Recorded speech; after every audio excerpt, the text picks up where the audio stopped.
Hi friends, എല്ലാവർക്കും പുതിയ വീഡിയോയിലേക്ക് സ്വാഗതം. Hyundai Santafe ഉണ്ടോ വണ്ടി.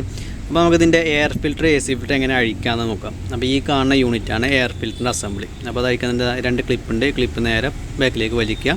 അതിനുശേഷം എയർ ഫിൽറ്ററിൻ്റെ അസംബ്ലി ഉണ്ടല്ലോ, അത് നേരെ പുറകിലേക്കൊന്ന് തള്ളി കൊടുക്കുക. അതുകൊണ്ട് പിടിച്ചിട്ട് ഈ ഒരു കവർ നേരെ ബാക്കിലേക്ക് ഇതേപോലെ തുറക്കുക. അപ്പോൾ ആ കാണുന്നതാണ് എയർ ഫിൽറ്റർ കേട്ടോ. അത് നേരെ മുകളിലേക്ക് പൊക്കിയെടുത്താൽ മതി. അപ്പോൾ ഇങ്ങനെയാണ് സാന്റഫേൻ്റെ എയർ ഫിൽറ്റർ അയക്കുന്നുണ്ട്. അപ്പോൾ ഇത് എയർ ഫിൽറ്റർ നല്ലപോലെ ബ്ലോക്ക് ആയിട്ടുണ്ട്. അപ്പോൾ ഈ എയർ ഫിൽറ്റർ ബ്ലോക്ക് ആയതുകൊണ്ട് തന്നെ നമുക്ക് പുതിയത് ഫിറ്റ് ചെയ്യണം കേട്ടോ. അപ്പോൾ ഈ എയർ ഫിൽറ്റർ മാറ്റണം. അപ്പോൾ ഇങ്ങനെയാണ് എയർ ഫിൽറ്റർ അയക്കേണ്ടത്. അടുത്ത് നമുക്ക് ഇനി ഇതിൻ്റെ AC ഫിൽറ്റർ എങ്ങനെ അഴിക്കാൻ നോക്കാം. അപ്പോൾ ലെഫ്റ്റ് സൈഡിലെ ഡോർ തുറക്കുക. ഗ്ലോ ബോക്സിൻ്റെ അകത്താണ് നമ്മൾ AC ഫിൽറ്റർ വരുന്നത് കേട്ടോ. അപ്പോൾ ഗ്ലോ ബോക്സ് തുറക്കണം.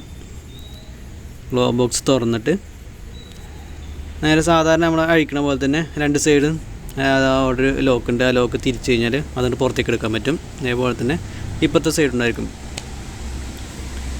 നമ്മൾ യോണിൻ്റെയും ഐറ്റൻ്റെ കഴിക്കില്ല, അതേപോലെ തന്നെയാണ്. അത് എക്സ്ട്രാ അതിനൊരു ഷോക്കും കൂടി വരുന്നുണ്ട്. അപ്പോൾ ആ ഷോക്കിൻ്റെ ലിവറും കൂടി മാറ്റി കഴിഞ്ഞിട്ട് ഈ ഗ്ലോ ബോക്സ് നമുക്ക് അടിയിലേക്ക് താഴ്ത്തി വയ്ക്കാം. ഈ ലിവർ ജസ്റ്റ് ഒന്ന് മാറ്റി വയ്ക്കുക. ഓക്കെ, ഗ്ലോ ബോക്സ് താന്നിട്ടുണ്ട്. ഇനി അതിൻ്റെ ഉള്ളിലാണ് നമ്മളെ AC ഫിൽറ്റർ ഇരിക്കുന്നത്.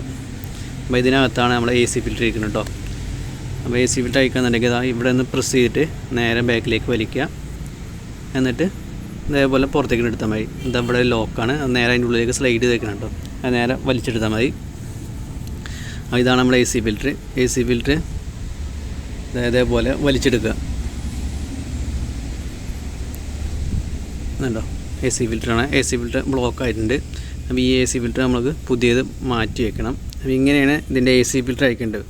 ആ വീഡിയോ ഇഷ്ടപ്പെട്ടെങ്കിൽ ലൈക്ക് ചെയ്യാൻ മറക്കരുത്. ഒപ്പം സബ്സ്ക്രൈബ് ചെയ്യാൻ മറക്കരുത്. മറ്റു വീഡിയോ വീണ്ടും കാണാം.